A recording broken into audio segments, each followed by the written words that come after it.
ಒಂದು ಮಾತನ್ನು ತಿಳಿಯಿರಿ ಅಂತಾನೆ ಕೃಷ್ಣ. ಯಾರಿಗೆ ನೀವು ನಿಂದೆ ಮಾಡ್ತೀರೋ, ನಿಂದೆ ಮಾಡಿಸಿಕೊಳ್ಳುವವರ ಪಾಪ ನಿಮಗೆ ಬರುತ್ತೆ. ನೀವು ನಿಂದೆ ಮಾಡ್ತಾ ಇರ್ತೀರಿ.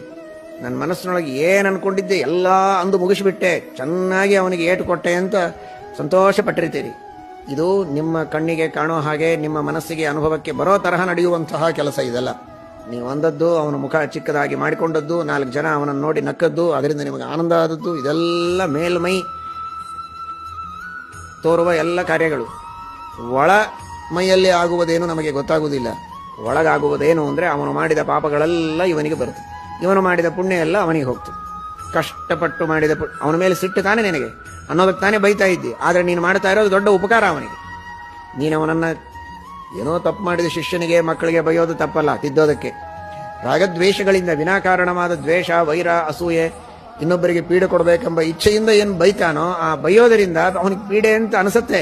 ಪೀಡೆ ಎಲ್ಲ ಅವನಿಗೆ ದೊಡ್ಡ ಲಾಭ, ನಿಮಗೆ ದೊಡ್ಡ ಹಾನಿ. ನಿಮ್ಮ ಪುಣ್ಯ ಎಲ್ಲ ಅವನಿಗೆ ಟ್ರಾನ್ಸ್ಫರ್ ಆಯಿತು, ಅವನ ಪಾಪ ಎಲ್ಲ ನಿಮಗೆ ಟ್ರಾನ್ಸ್ಫರ್.